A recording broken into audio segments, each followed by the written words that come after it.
السلام عليكم، اسعد الله اوقاتكم بكل خير. كيف حالكم؟ ان شاء الله طيبين. معكم اخوكم عبد الله او اكس مسح، واليوم رجعت لكم بمقطع جديد. مقطعنا اليوم باذن الله راح اضبط تحفه فنيه في المنتجع واضافه جميله للمنتجع. وش راح اسوي؟ راح اسوي نافوره من الحجر الطبيعي، وكذلك التكلفه راح تكون بسيطه جدا. فقبل ان نبدا المقطع، اذا انت جديد على القناه اتمنى تشترك بالقناه وتفعل الجرس علشان توصلك اشعارات المقاطع الجديده، وكذلك لا تنسى الضغط على زر اللايك. في كل منتجع او استراحه المدخل هو اول شيء يشد العين واول انطباع يبقى في ذهن الزائر. فاليوم قررت اضيف لمسه جماليه فخمه لكن بطريقه بسيطه وطبيعيه وبدون تكلفه. ابى اسوي نافورتين من الحجر، واحده على اليمين وواحده على اليسار عند مدخل المنتجع. الفكرة أن النوافير تكون من الحجر الطبيعي، تعطي شكل فخم ومتناسق مع تصميم المكان، خصوصا مع صوت الماء اللي راح يضيف جو وراحة وهدوء أول ما تدخل. راح نشوف نوع الحجر ومكان عمل النافورتين، وبإذن الله تعجبكم النتيجة النهائية لما تشتغل النوافير مع الإضاءة الليلية، وكيف فعلا راح تغير شكل المدخل بالكامل. طبعا مثل ما تشوفون عندي هنا مكان النافورة الأولى، وعندي هنا مكان النافورة الثانية. وهذا الحجر اللي أنا جمعته من جبل فهلان. طبعا نوع الحجر هذا الشست، وهي صخور متحولة. طبعا جبل فهلان هذا معروف قديما، ترى يعني قالوا فيه شعراء قصائد قبل 782 سنة. فيه قصيدة لأبو البقاء الرندي اللي هي عام 665 هجري، يوم قال فيها: دها الجزيرة أمرا لا عزاء له، هوى له أحد وانهد فهلان. هذا فهلان مثل ما تشوفونه في الصورة، فهلان هذا هو، وأحد في المدينة المنورة. عندنا النافورتين هذه تشوفونها، هذه جهزتها راح تكون للحوض اللي هنا، وهذه جهزتها راح تكون للحوض اللي هنا. طبعا هنا السنتر دقة سيخ، وفي حبل هناك ثاني راح ارسم فيه الدائرة. الدائرة تقريبا راح تكون قطر من هنا 80 سنتي تقريبا، ومن هنا 80 سنتي تقريبا 160 متر و60. بغيت اقول 160 متر، وين حبيب؟ متر و60. بعد ما ضبطها بقول لكم كم القطر. طبعا حطيت كذا تراب على الحواف وجه العدو علشان اصب فيها مويه امس علشان تصير سهل علي في الحفر. الان راح اتوكل على الله وراح ابدا حفر. عندنا هنا العربيه، وعندنا هنا الكريك. ان شاء الله تكون مهمه سهله، ان شاء الله اني يعني اخلصها في يوم او يومين بالكثير.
الآن راح نشوف النافورتين.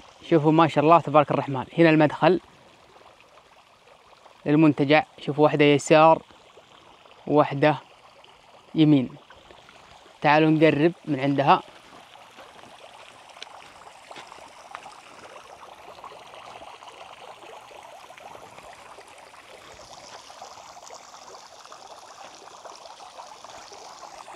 شوفوا كيف معطيه شكل مرة حلو. طبعا الجسم اللي هنا الدينامو أخفيته بحجر الكوارتز مثل ما تشوفون، وهذا الحجر من حجر فهلان. شوفوا حتى المويه فيه صافية ما شاء الله تبارك الرحمن.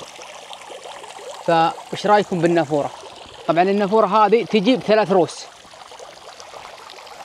راح اوريكم الروس كلها. يعني شوفوا هذا الشكل الاول للنافورة. تعالوا خلونا نشوف الشكل الثاني او النافورة الثانية عفوا. الاشكال هنا ما بعد وريتكم اياها. هذه وهذه النافورة الثانية. ابى اوريكم اشكال المويه اللي تطلع من النافورة واعطوني رايكم في اي شكل تشوفون انه مناسب. طبعا خلونا نشوف ان الشكل هذا رقم 1 ممتاز. الشكل هذا رقم 1، بعد شوي بحط الشكل الثاني اللي هو رقم 2. هذا الشكل الثاني، هذا الشكل رقم 2. صارت كبيرة النافورة، ولكن إذا في هواء الموية راح تطلع برا. تشوفون شكلها. هذا الشكل الثاني.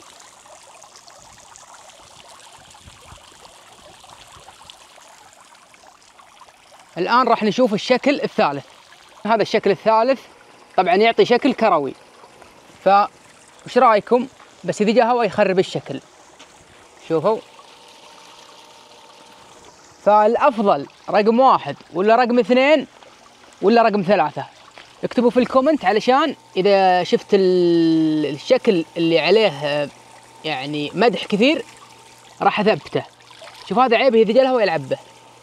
الآن راح أقول لكم التكلفة بشكل تقريبي. طبعا عندنا هنا حوض ممتاز، وعندنا هناك الحوض الثاني. ترى الأشياء الدينامو والراس النافورة هذا ترى ما شريته الحين، شاريه مبطي. راس النافورة شاريه مبطي ممتاز. الدينامو اللي يسحب مويه هذا اللي تحت مخفي طبعا، حط عليه حجر الكوارتز. الدينامو كنت شاريه المكيف الصحراوي، فما شريت شيء جديد، يعني كله تقريبا إعادة تدوير من مكيف صحراوي إلى نافورة. فلو بنقول إني أبى أشتري اللي هي الدينامو 2 وراس النافورة 2 اللي هو حق النافورة هذه وحق النافورة هذيك مع كيس اسمنت، كلها بتكلف 150. والحجر هذا ما كلف شيء، مجاني. هذا جايبه من الجبل الحجر هذا تشوفون. فخلونا نقول ان التكلفة للنافورتين 150 ريال. تشوفون ان السعر هذا مناسب ولا لا؟ تكلفتها بالدولار للنافورتين هذه وهذه اللي انتم شفتوها بالمقطع تقريبا حدود 40 دولار. مثل ما تشوفون هذا شكل النافورة. وبكذا نختم مقطعنا ونقول ان شاء الله ان عجبكم المقطع. فاتمنى تقدرون التعب بالضغط على زر اللايك والاشتراك في القناة اذا انتم مشتركين. كان معكم اخوكم عبد الله او اكس مسح. اشوفكم في المقاطع الجاية. سلام عليكم.